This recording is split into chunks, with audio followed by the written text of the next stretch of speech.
Shehan, thanks for your time as always. We appreciate you. Let's start with your article that is today, I believe, about Kansas State. What's wrong with them?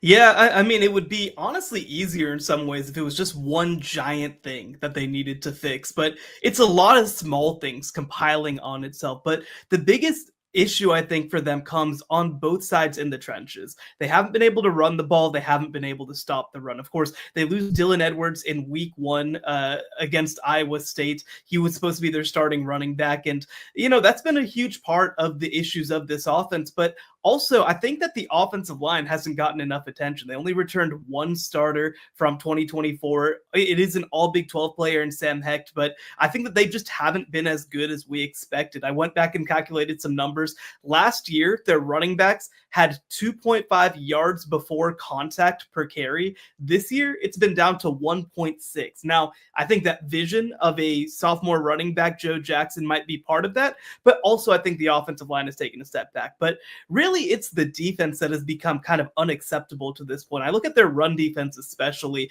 and it's just been bad, frankly. The stat that really got me is that all of last year, they allowed 9 fourth down conversions. Through 3 games in 2025, they've already allowed 10. They've allowed 83% of fourth down conversions to convert. And so they just haven't been able to get off the field. They haven't been able to stay on the field. And especially when, you really just haven't had playmakers step up on offense, it just hasn't been good enough, even against some of these lesser opponents. Shehan, I know you were on BYU TV, saw that on your time. You probably gained, 10,000 new followers? I mean, the following that the Cougars have, man, is something else. They look like a buzzsaw defensively. They can run the ball pretty well. I think the passing game is what their biggest question at this point in time, and I think they're kind of in that tech position where we think they're really, really good. It's just hard to tell based on who they played because they've so overmatched the teams they played thus far. How high are you on BYU and what you've seen up to this point in that win over Stanford on Saturday? Well, I think their defense has been everything that I hoped it would be. That linebacker combo of Jack Kelly and Isaiah Glasker might be the best in the country. It's really got a case to be to that level. They've just been in the backfield every single play. I think that they're allowing 0.7 yards per carry through 2 games, which is just ridiculous. Like, I know the opponents have been what they are, but even against middle schoolers, it would be pretty impressive to only allow that much. But, like you said, the offense, I think, is sort of the question mark for this team right now.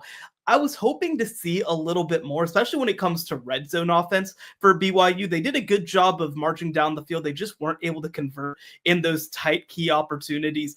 And look, we haven't really seen Bear Bachmeier, their first-year starting quarterback, throw the ball much at all. There were 1 or 2 passes in the Stanford game where he stepped up and delivered some balls, and he looked pretty good doing it, but you're going to have to do that with a little bit more consistency, especially, by the way, with the receiving core that's pretty good and that they're going to need to rely on to win some of these big games. So I'm very much in wait and see mode on BYU's offense. I don't necessarily think that what we saw was the best of them against Stanford, only 27 points in that win. But I think that you see some of the pieces and some of the flashes that make you understand why they decided to go with the talented true freshman.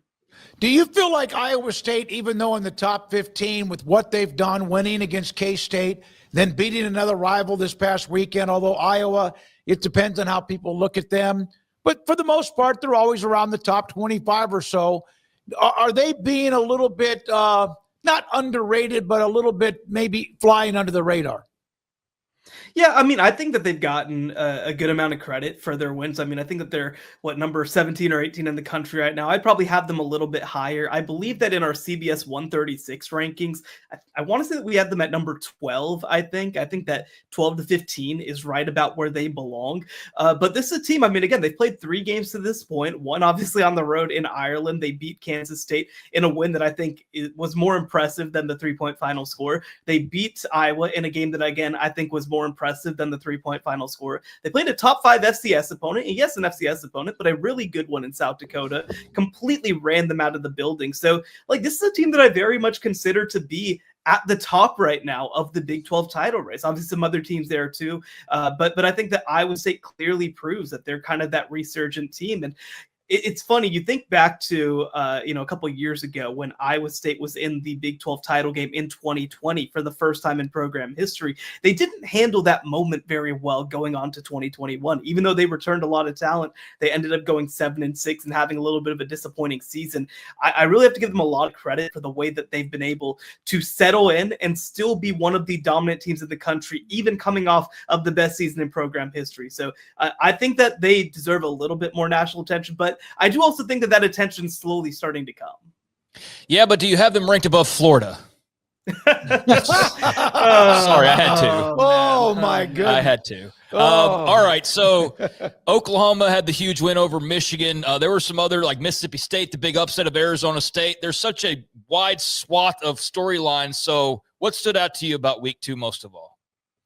Yeah, I mean, there was a lot going on, obviously. I think that the presence of John Mateer at Oklahoma, I think, is obviously a big deal. I mean, the explosion of Sawyer Robertson at Baylor, more than 400 yards through his first 2 games. He is leading the country in yards per game by a wide margin at this point. And I think that Baylor picking up a win against an in-state ACC rival is a pretty big deal heading forward. I was very impressed by both Kansas and Missouri when you go and watch that rivalry game. Obviously, Missouri was able to score 2 late touchdowns, but I really feel like Kansas held their own for so much of that game. And the thing you have to be most excited about if you're Kansas is that they were really able to come in and I think show that Jalen Daniels is kind of that player that's been promised in so many ways.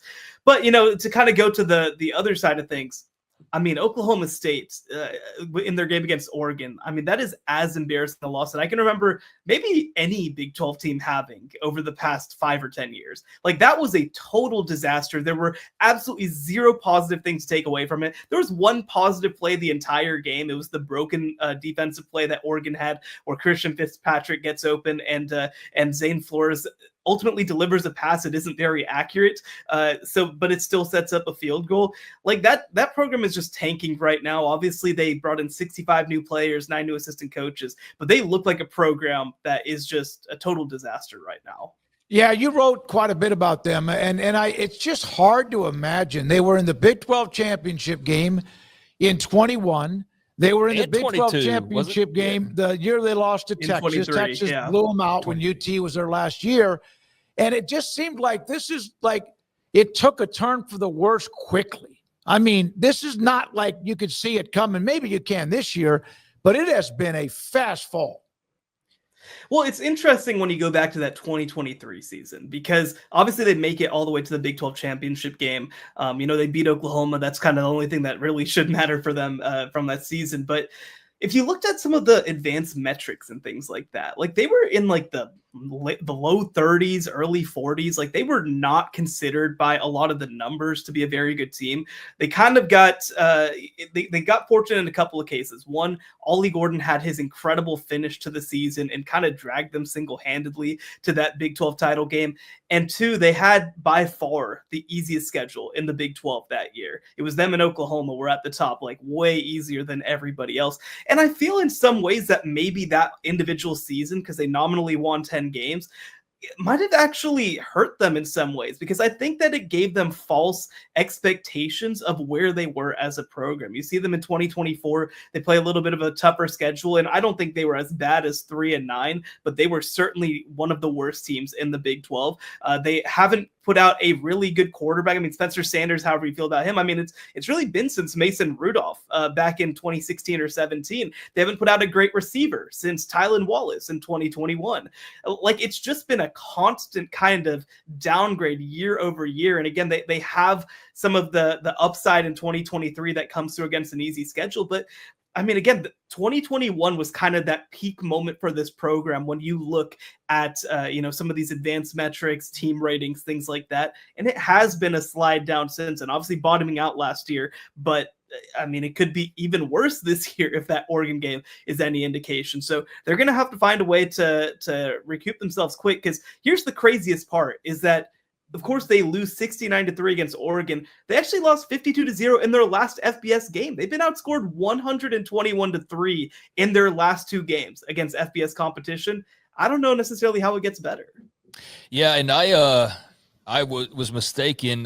What is it? 21, 23. Okay, yeah, 21 and 23 were the years, right? I think I said 22. I just wanted to make no, that that's what I'm clear. saying. It was 23 UTs last year in the Yeah, conference. yeah, lost to Texas, and they then got blown out in that game. That 21 game was that was spectacular. Yeah. That was not good either. All right, so I know you're short on time. You're a very busy man. There are 3 like banger national games as far as ranked this week. A&M and Notre Dame. You've got Georgia, Tennessee as we get SEC play kickstarted, and USF in Florida, which is I guess or not USF in Florida. What am I thinking Miami, of here? Yeah, Miami. Thank you, Miami.